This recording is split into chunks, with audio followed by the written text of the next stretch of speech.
Je me tiens dans la maison de mon enfance, une étrangère après 8 ans de silence. Le pendentif en or à mon cou tremble contre ma peau tandis que j'observe les décorations de Noël familières, l'odeur de pain mêlée à celle de la dinde rôtie. Rien n'a changé, la même vitrine, les mêmes photos de famille sur la cheminée où les visages de Marc et Clément dominent. La table de la salle à manger s'étend devant moi comme un champ de bataille. Il est temps que nous discutions de l'avenir de « Mort Fabrication », annonce mon père, levant son verre. Sa voix porte le même ton autoritaire qui a résonné tout au long de mon enfance. À l'approche de ma retraite, j'ai pris des décisions concernant la direction de l'entreprise. Mes frères se redressent sur leur siège, échangeant de rapides regards. Maman lisse sa serviette, les yeux fixés sur son assiette. Marc prendra la relève en tant que PDG, avec Clément comme directeur des opérations. Le regard de papa glisse au-delà de moi pour se poser sur ses fils. La propriété leur sera transférée à parts égales. L'héritage des morts continue à travers mes garçons. La pièce devient silencieuse. Je sens des regards se tourner vers moi, puis s'éloigner rapidement. Mon verre d'eau devient glissant dans ma main. Et Arlette ? La voix de ma mère rompt le silence, hésitante comme un moineau. Père s'éclaircit la gorge. Arlette a choisi sa voie. Il ne me regarde pas, l'industrie de la technologie, a joué avec des gadgets. Mes jointures blanchissent autour du verre.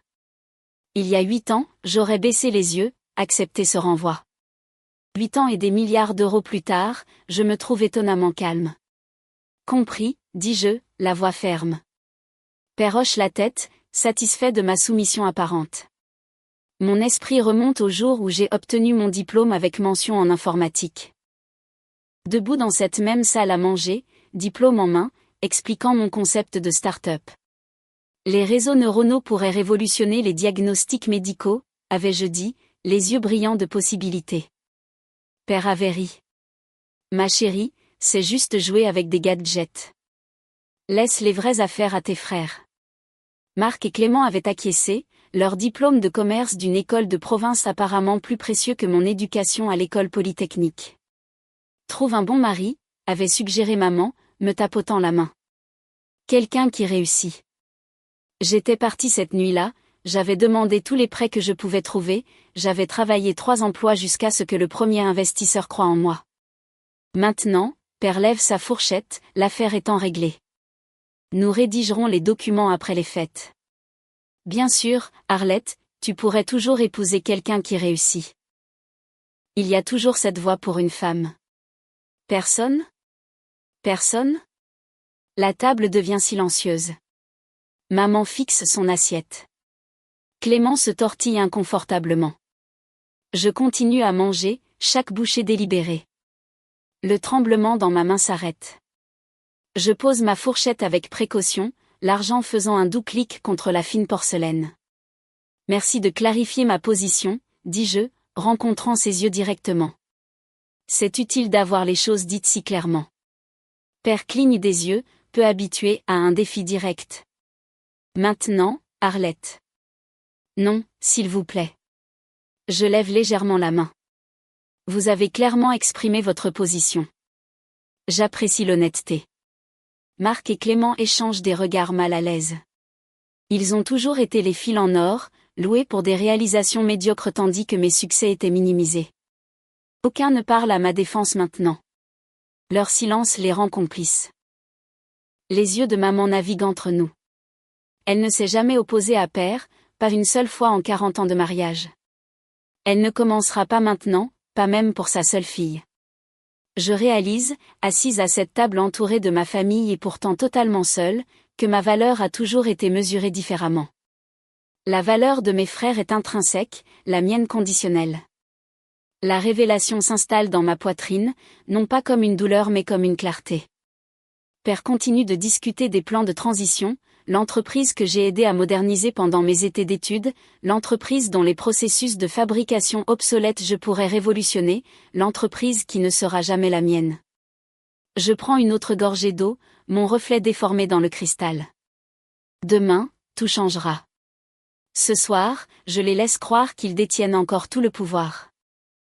Les pièces du jeu sont en place, ils ne savent juste pas que nous jouons. Le dessert est à moitié mangé sur de la porcelaine de Limoges lorsque mon neveu de 15 ans, Nicolas, s'écrie. Ses doigts tâtonnent avec sa tablette, la laissant presque tomber alors qu'il fixe l'écran, la bouche ouverte. Oh là là! Il se rattrape en regardant sa grand-mère. Tante Arlette, vous êtes sur la liste Forbes. La pièce se fige. La fourchette de Marc tombe avec un cliquetis sur son assiette. Le verre de vin de Clément s'arrête à mi-chemin de ses lèvres. La main de ma mère se porte à sa gorge.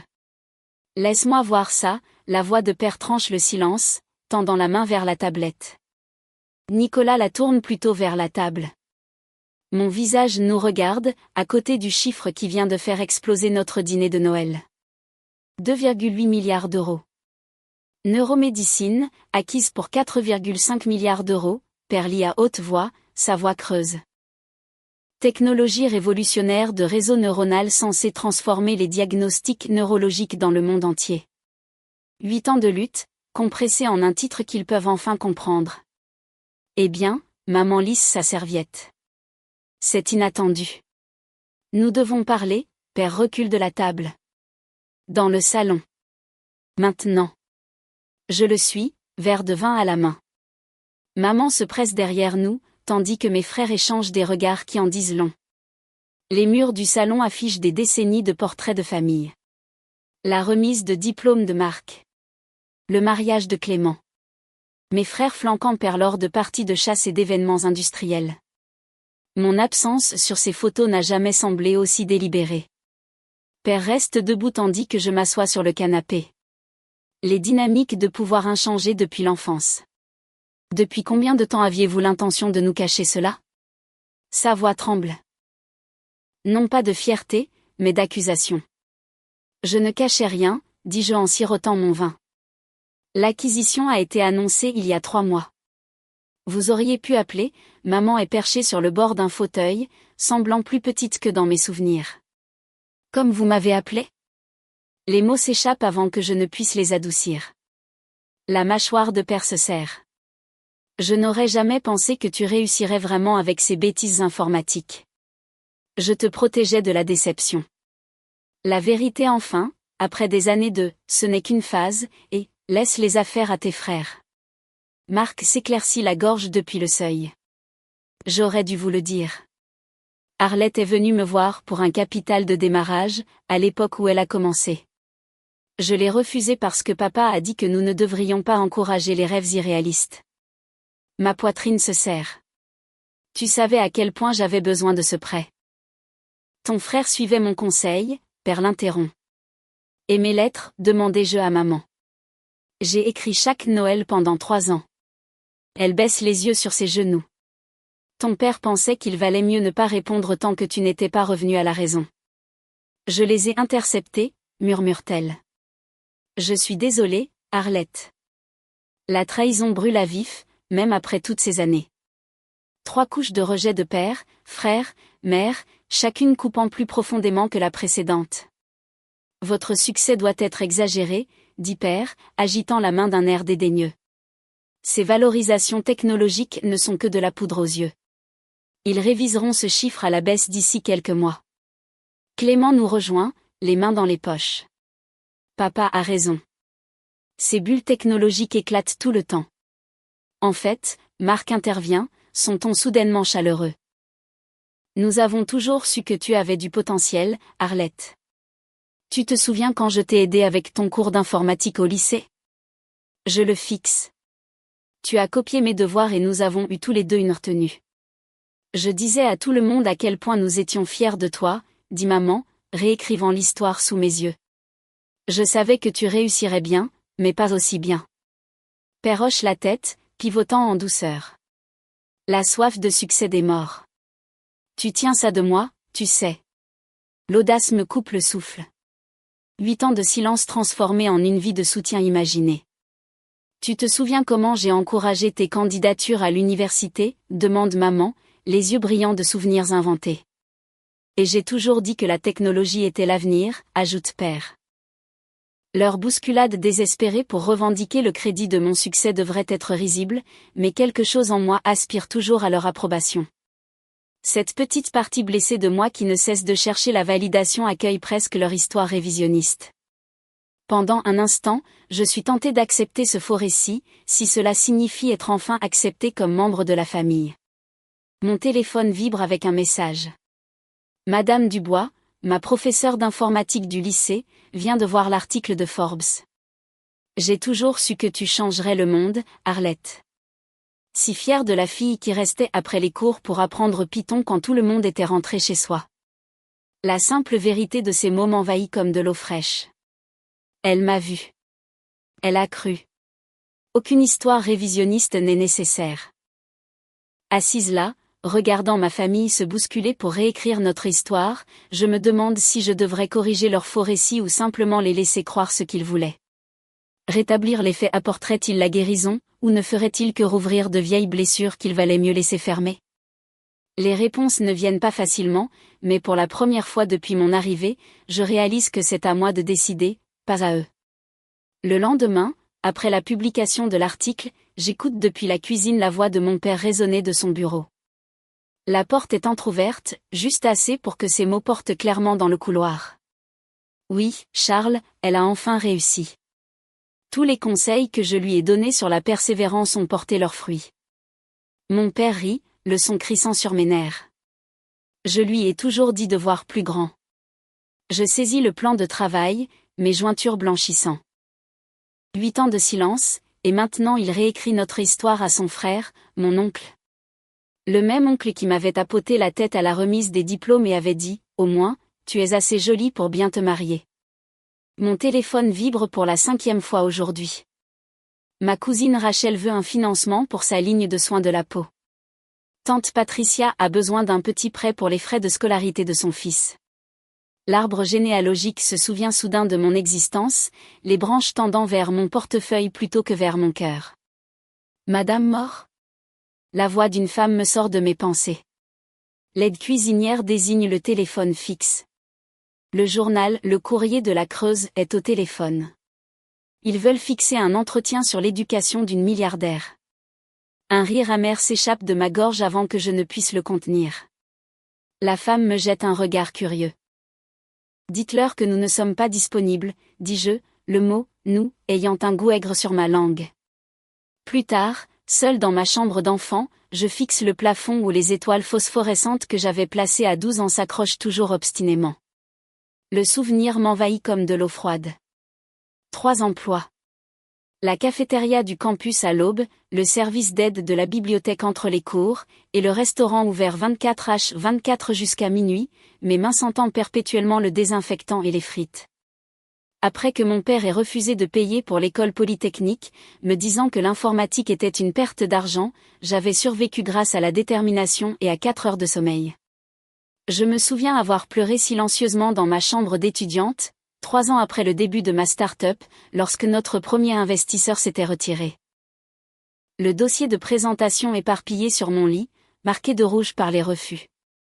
Cette nuit-là, j'avais failli abandonner. Puis est arrivé l'email qui a tout changé. Un père à Limoges, dont la fille de 8 ans avait été mal diagnostiquée 3 fois. Mon réseau neuronal avait détecté ce que les spécialistes avaient manqué, une forme rare d'épilepsie traitable. Vous avez rendu la vie à ma fille, avait-il écrit. J'ai imprimé cet email. Je porte toujours le papier plié dans mon portefeuille, les bords doux à force d'être manipulés. Un léger coup frappe à ma porte, interrompant mes pensées. J'essuie une humidité inattendue de mes yeux. Tante Arlette? Une petite voix appelle à travers la porte. Je peux entrer? Léa se tient dans l'embrasure de la porte, serrant un ordinateur portable contre sa poitrine. À 13 ans, elle a la taille de Marc mais aucune de son assurance. Ma professeure d'informatique m'a donné ce projet de codage, et j'ai pensé, peut-être. Elle regarde ses pieds. Je veux être comme vous, pas comme eux. Pour la première fois depuis mon arrivée, mon sourire est sincère, atteignant mes yeux tandis qu'une chaleur se répand dans ma poitrine. Viens ici, dis-je, tapotant le lit à côté de moi. Voyons ce que nous avons. Plus tard, je me retrouve devant le bureau de mon père, lambrissé de bois. L'espace est resté figé dans le temps, des modèles d'équipements agricoles exposés sur des étagères, des prix de l'association des fabricants accrochés au mur, l'odeur de cuir et de vieux épices. Monsieur More est assis derrière son bureau en acajou, des lunettes de lecture posées sur son nez alors qu'il examine des papiers. Il semble plus petit d'une certaine manière, moins intimidant que dans mes souvenirs. Vous vouliez me voir ? Je garde ma voix neutre. Il retire ses lunettes, frottant l'arête de son nez. J'ai réfléchi à ce qui s'est passé au dîner l'autre soir. J'attends, les bras croisés. Je voulais juste te protéger de l'échec, Arlette. Sa voix s'adoucit. Le monde de la technologie est brutal.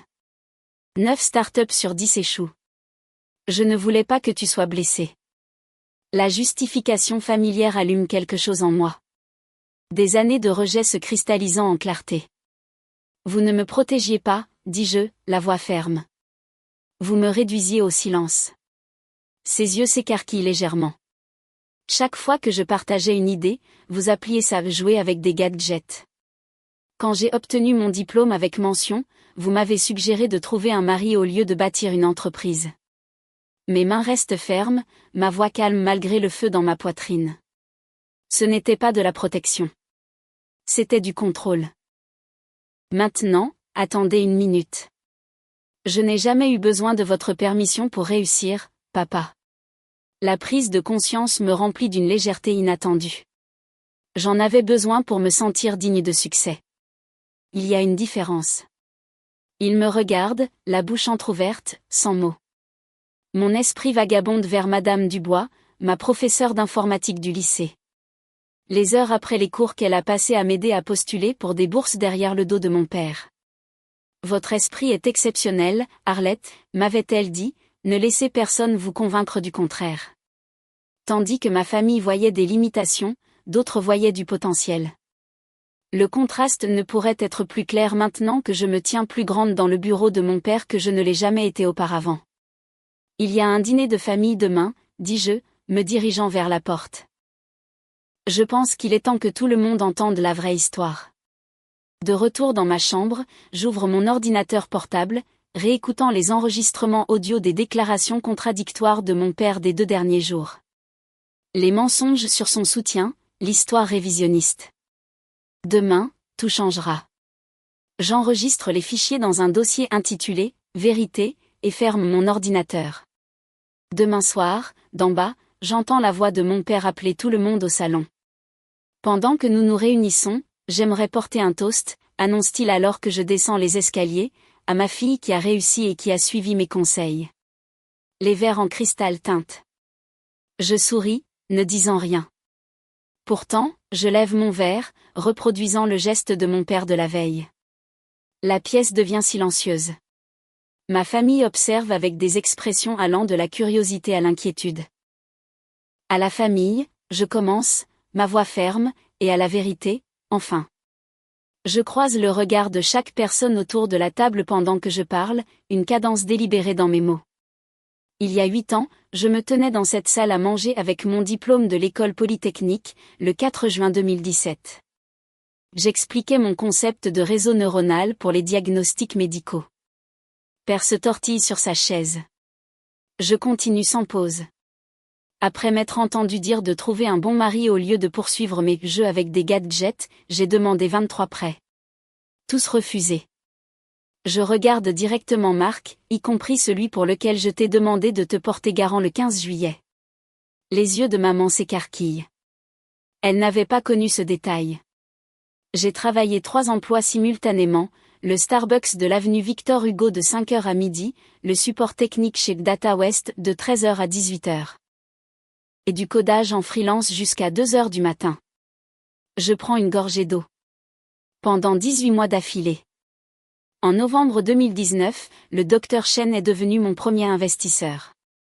En 2022, notre plateforme avait diagnostiqué des affections neurologiques à un stade précoce chez plus de 4000 patients. Tante Patricia chuchote quelque chose à oncle Roger. Je maintiens mon rythme.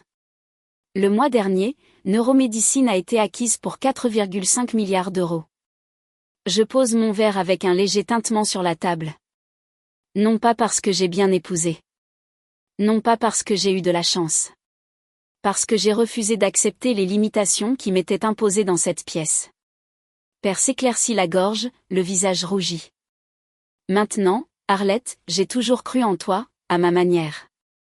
Vraiment ? Je demande, un sourcil levé. Tu étais si jeune, continue-t-il, la voix tendue. Une femme dans la technologie. Je te protégeais de la déception. Papa nous a explicitement interdit de t'aider, lâche Marc, se surprenant lui-même. Il jette un coup d'œil à notre père, puis à moi. Il a dit que si nous te donnions de l'argent ou des relations, nous serions exclus du testament. La fourchette de Clément tombe sur son assiette. Marc, qu'est-ce que tu fais ? Est-ce vrai ? Maman se tourne vers père, le visage décoloré.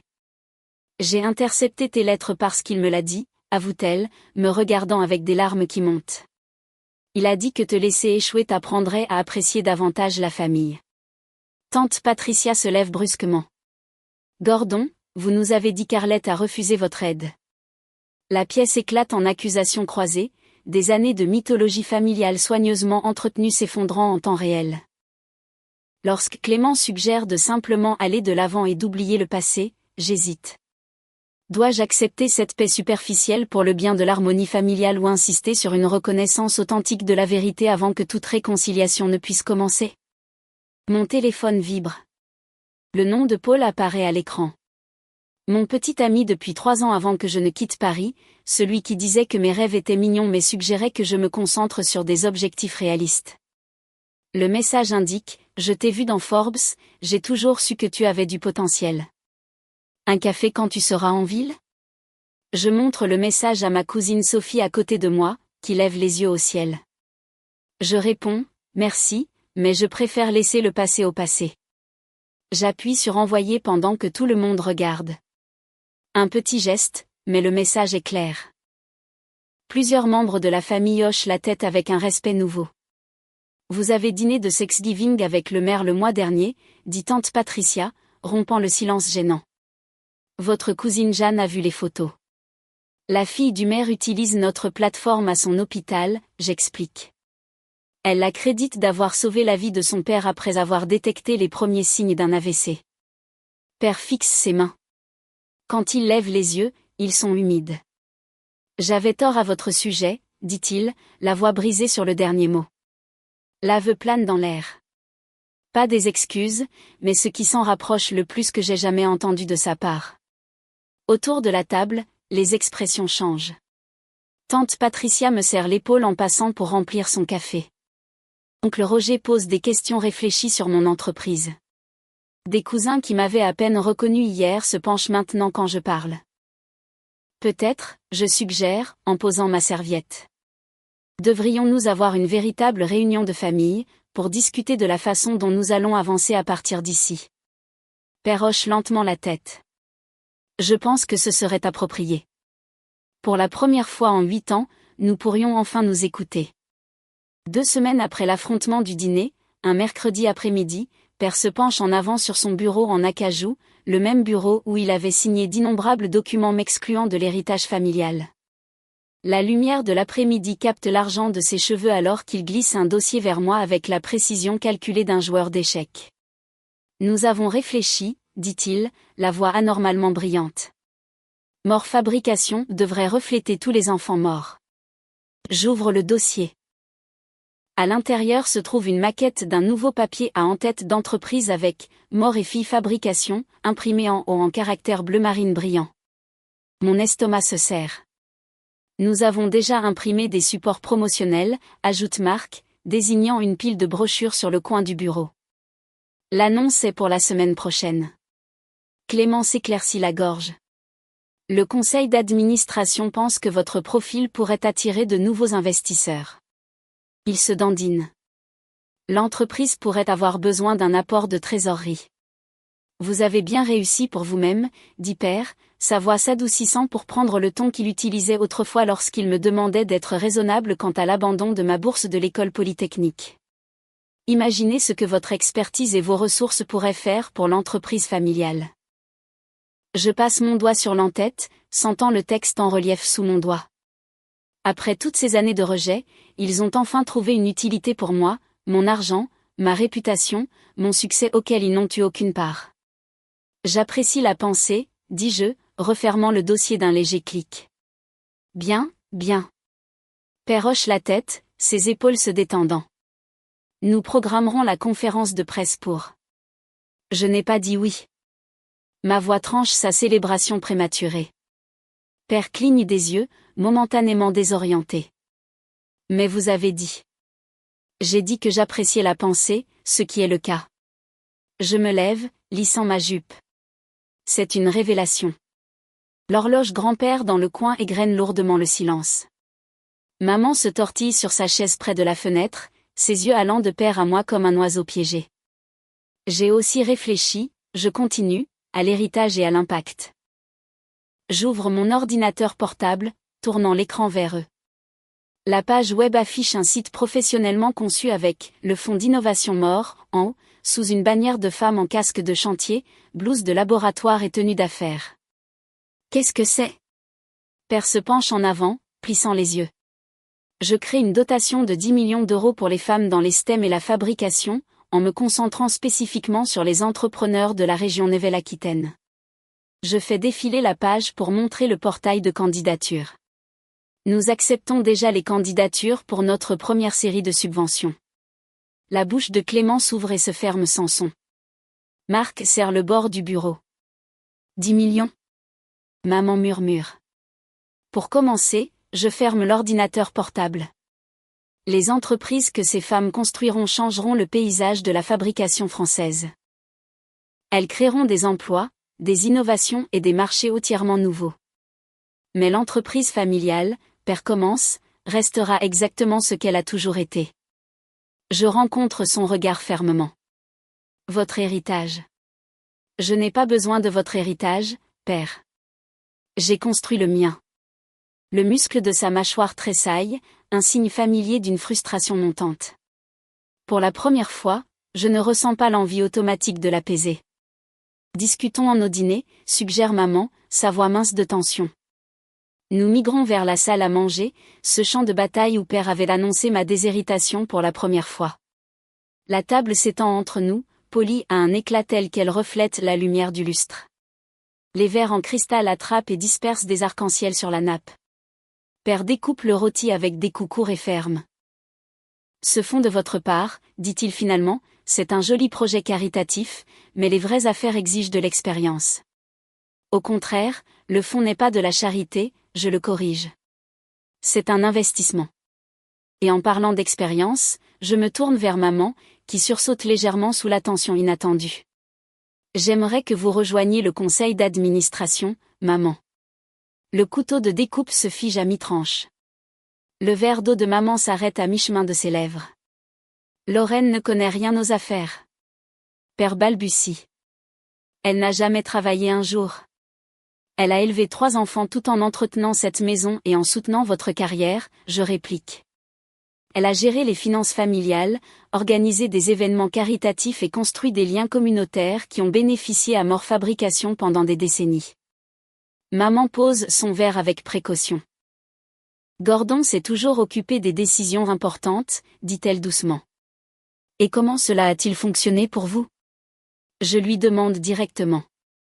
Une étrange expression traverse son visage, quelque chose entre la peur et la curiosité. Le conseil se réunit trimestriellement, je continue. La première réunion est en février, vous auriez un vote sur toutes les décisions de financement. Elle ne peut pas, c'est impossible. Père commence. J'accepte, dit maman. Les mots tombent dans la pièce comme des pierres dans l'eau immobile. La fourchette de père tombe sur son assiette. Lorraine, dit-il, la voix basse d'avertissement. Maman se redresse sur sa chaise. Il est temps que j'aie une voix aussi, Gordon. Le reste du dîner se passe dans un silence attentif. Marc étudie son assiette tandis que Clément tente de petites conversations qui s'éteignent rapidement. Maman mange avec un appétit surprenant, ses mouvements plus décisifs que je ne l'ai vu depuis des années. Quelques semaines plus tard, des rumeurs me parviennent par les canaux commerciaux. Père a commencé à voir le docteur Legrand, un thérapeute spécialisé dans les comportements de contrôle. Clément le mentionne négligemment lors de notre appel vidéo mensuel, comme s'il discutait de la pluie et du beau temps. Les gens peuvent changer, dit mon frère, sans me regarder tout à fait. Du moins, c'est ce que papa apprend. Je pense à maman se préparant à sa première réunion du conseil d'administration, m'appelant avec des questions sur le règlement intérieur. Je pense à la première bénéficiaire de la subvention, une femme développant des matériaux d'emballage biodégradables, pleurant lorsque nous l'avons appelée avec la nouvelle. La veille de mon départ de Paris pour une conférence technologique à Toulouse, père appelle. Sa voix sonne différemment, moins certaine, plus humaine. Arlette, dit-il, mon nom maladroit dans sa bouche après des années d'utilisation minimale. Reviendras-tu Noël prochain ? La question plane entre nous, fragile et chargée d'histoires non dites. Je regarde le calendrier sur le mur de mon bureau, déjà marqué des plans de l'année prochaine. J'y penserai, lui dis-je, et pour la première fois, je le pense vraiment. 1 an plus tard, à Noël, je gare ma Tesla dans l'allée familière, ne cachant plus ce que je suis devenue. À travers le pare-brise, je les vois rassemblés sur le porche, non pas la réception rigide et formelle des années passées, mais de véritables sourires, des bras ouverts. Ma mère agite la main avec enthousiasme, un geste qui aurait semblé impossible et exubérant il y a tout juste 1 an. Tante Arlette. Léa dévale les marches, sa tablette serrée contre sa poitrine. À 15 ans, elle n'est que des membres grêles et une intelligence féroce. Je dois vous montrer quelque chose. À l'intérieur, la maison est différente, les mêmes meubles, les mêmes décorations de Noël, mais l'air a changé. Non plus chargé de ressentiment tacite, il respire plus librement maintenant. J'ai écrit ce programme moi-même, murmure Léa, me tirant dans un coin. Son code Python remplit l'écran, maladroit par endroits, brillant par d'autres. Maman a dit que les ordinateurs étaient pour les garçons, mais je lui ai montré votre conférence TED sur les réseaux neuronaux. Je lui serre l'épaule. Continue, le monde a besoin de ton esprit. Mes frères me saluent avec des poignées de main qui se transforment en étreintes maladroites. Les yeux de Clément contiennent des excuses qui se feraient encore un chemin jusqu'à ses lèvres. Marc mentionne un problème de fabrication que son équipe ne peut résoudre, me demandant mon avis sans l'arrogance défensive qui revêtait autrefois ses mots. Lorsque le dîner est servi, je prends ma place à table, la même table où tout s'est brisé et a commencé à se reconstruire. Père se tient en bout de table, découpant la dinde d'une main ferme. Ses cheveux ont plus d'argent maintenant, sa posture moins rigide. Avant de manger, dit-il, levant son verre, je veux porter un toast à mes enfants, chacun réussit à sa manière. Ses yeux rencontrent les miens directement, ne glissant plus au-delà. Je suis fier de vous tous. Il y a 1 an, ces mots auraient tout été, la validation que j'avais désirée comme de l'oxygène. Maintenant, je les accepte avec un sourire, sentant leur chaleur sans avoir besoin de leur chaleur pour survivre. L'interface neuronale que votre entreprise a développée pour les patients victimes d'AVC. Maman mentionne entre les bouchées. Le monde l'a qualifiée de révolutionnaire. J'explique la technologie sans minimiser son importance ou mon rôle dans sa création, ne me rapetissant plus pour correspondre à l'idée que quelqu'un d'autre se faisait de ma place. Ma voix porte l'autorité de quelqu'un qui connaît sa valeur. La sonnette retentit, et je me lève. C'est mon invité. Madame Dubois entre avec une bouteille de vin et une vie à croire en ses élèves quand personne d'autre ne le faisait. Ses cheveux gris sont coiffés en un carré élégant maintenant, sa posture toujours aussi droite de professeur à 70 ans. Vous vous souvenez de Madame Dubois, dis-je, bien que tout le monde se souvienne d'elle. Elle a enseigné à 3 générations de morts, survivant aux coupes budgétaires de mon père lorsqu'il présidait le conseil scolaire. Plus tard, lorsque les verres sont remplis, je me lève. À ceux qui voient notre potentiel quand nous ne le voyons pas nous-mêmes. Madame Dubois cligne rapidement des yeux, ses lunettes s'embuant légèrement. Mon père hoche la tête, quelque chose d'humble dans le geste. Le soleil printanier inonde mon bureau à Paris 6 mois plus tard alors que j'ajuste ma caméra.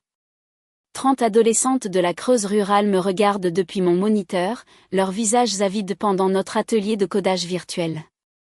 Ne laissez jamais personne vous dire ce que vous ne pouvez pas construire, je leur dis, apercevant Léa dans le coin de mon écran. Elle aide déjà la fille à côté d'elle à déboguer son code. Nicolas, le fils de mon frère, passe la tête dans mon bureau. Les investisseurs sont là, tante Arlette. Son stage d'été lui a déjà appris plus que 4 ans d'école de commerce n'ont appris à mes frères. Sur mon bureau se trouve un nouveau portrait de famille de Pâques. Ma mère se tient droite, la confiance rayonnant de sa posture. Le poste au conseil du fonds d'innovation Mort lui convient. Père se tient à mes côtés, non pas au-dessus de moi, sa main reposant légèrement sur mon épaule. Tandis que je regarde notre nouveau portrait de famille, je me demande ce qui importe le plus au final, avoir raison sur le passé ou être ouvert à un avenir différent. Choisiriez-vous de vous accrocher à la satisfaction de la justification ou d'embrasser la possibilité d'un véritable changement, même si cela signifie abandonner un ressentiment justifié ?